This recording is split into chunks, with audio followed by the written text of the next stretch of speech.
Salut Pablo, salut Catherine. Salut, salut. J-4, de quoi on va parler?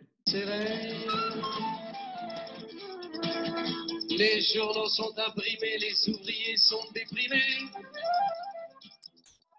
La fin de mes lunettes. Les gens se lèvent, ils sont brimés, c'est l'heure où je vais me coucher. Il est 5 heures. Il paraît qu'il travaille. S'éveille. Jacques Dutronc soutient qui dans cette campagne présidentielle?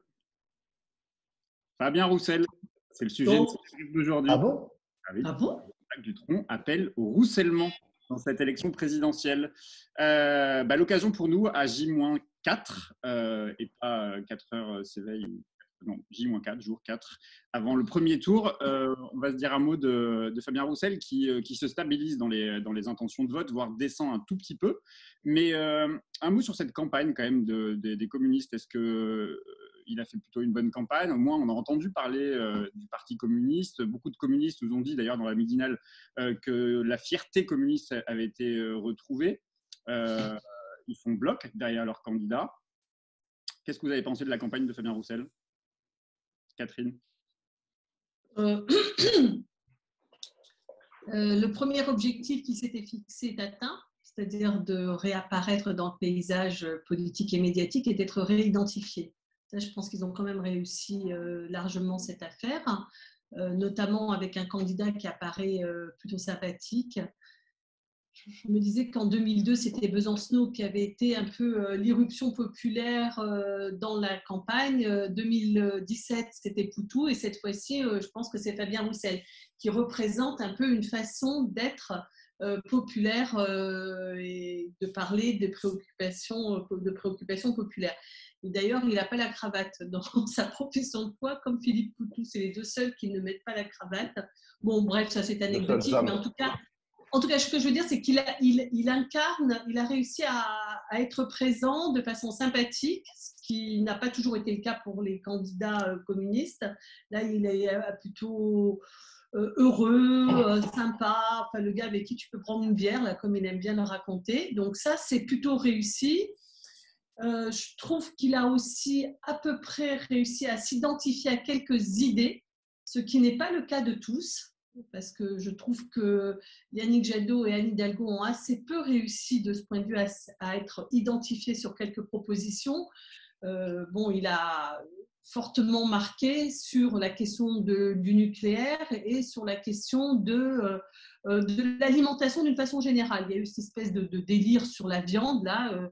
Je crois qu'il en a fait un peu trop. Je crois qu'avec Sandrine Rousseau, sa sparring partner, ils sont allés un petit peu loin dans les astuces sur la viande.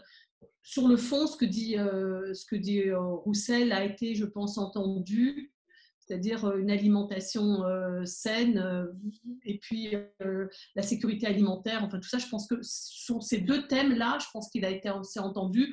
Par ailleurs, le social, ça l'est identifié.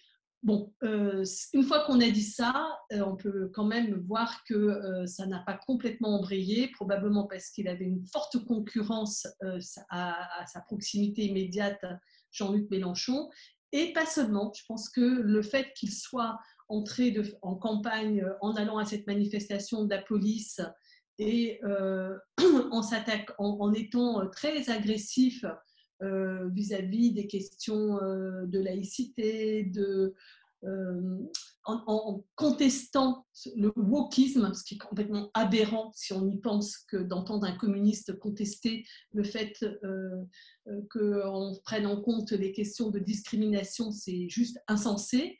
Il a voulu se démarquer d'une certaine manière d'une certaine modernité de la jeunesse et de la gauche, et je pense que ça va lui porter tort, et ça portera tort durablement au Parti communiste. Alors, on va revenir sur ce que tu dis, Catherine, mais un mot sur ce que l'analyse de Catherine, Pablo, sur la manière dont il s'est distingué.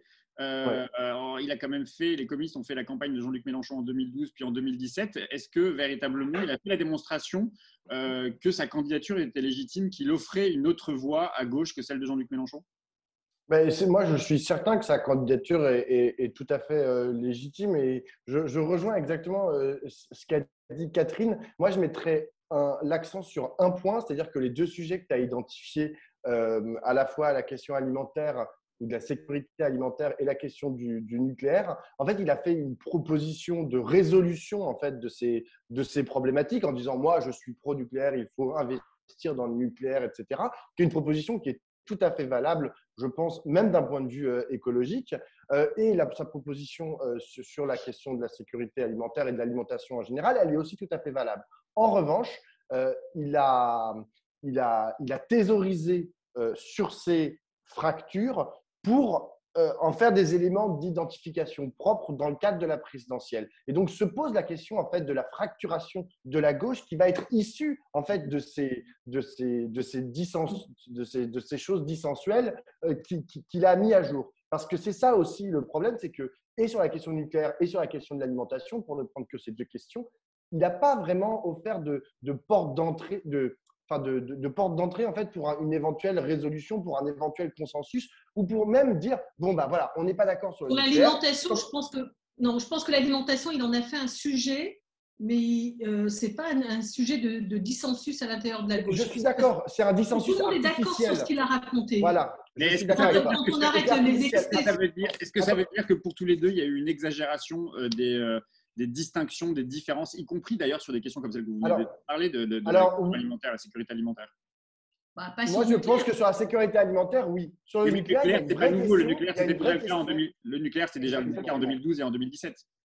Oui, mais avec une nouvelle donne qui est que genre, la question du nucléaire est revenue en fait, sur le devant de la scène, même à gauche, avec en fait, une voie de séparation des eaux, en gros, qui a bougé. C'est-à-dire qu'avant, toute la gauche était anti-nucléaire, et ben maintenant, ce n'est plus le cas. Donc, il faut prendre en compte cette nouvelle donne, et lui, il propose une solution. Attends, j'aimerais juste finir sur un truc, c'est qu'il y a quand même un sujet dont il a parlé, dont il a essayé de parler plutôt, c'est le sujet du travail. Et il s'est voulu aussi le candidat du travail. Et ça, je trouve que franchement, même si son discours, quand je lisais à la fois ses propositions, ses interviews et dans ses meetings, il en parle, en revanche, il n'a pas réussi à imprimer. C'est-à-dire que demain, si vous demandez de quoi Roussel est-il le nom, ce n'est pas le candidat du travail. Et ça, je pense que c'est un problème médiatique plus que lié strictement à Roussel, mais c'est quand même dommage. Jean-Luc Mélenchon n'arrête pas de dire que c'est la même famille, tout ça. C'est quoi les traces qui vont rester après cette séquence présidentielle de premier tour où ça aurait été quand même particulièrement violent, notamment chez les militants d'ailleurs?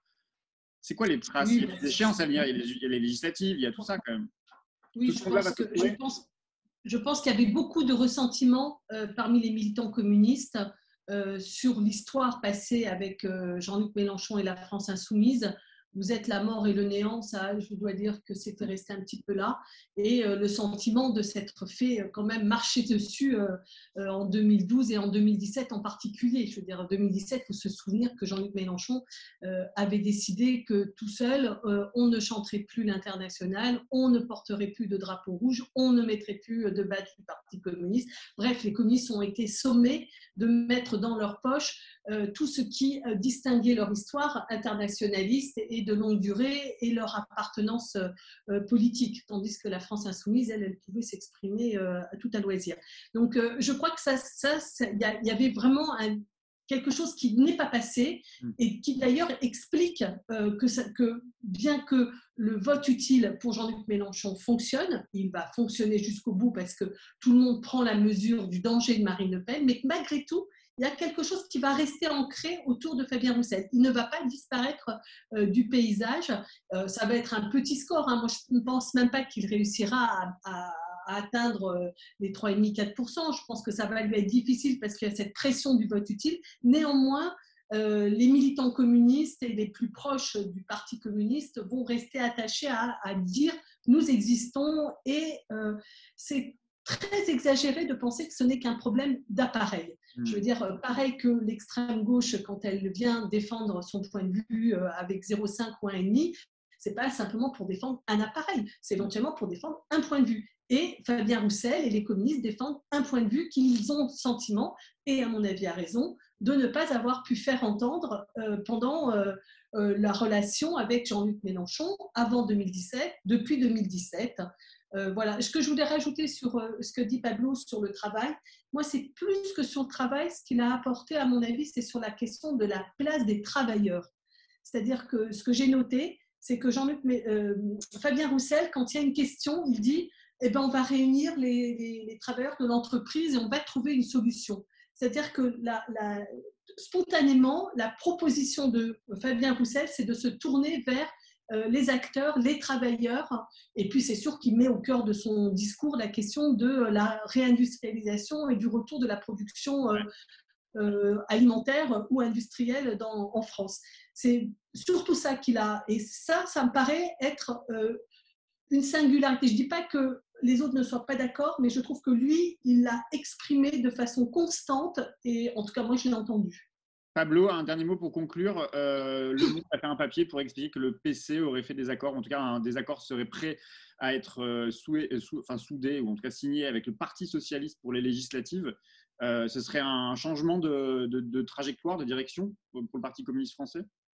Bon, déjà, il faut dire que cette proposition d'alliance, enfin ce projet d'alliance entre le Parti communiste et le Parti socialiste pour les législatives, pour l'instant, il est à l'état de rumeur.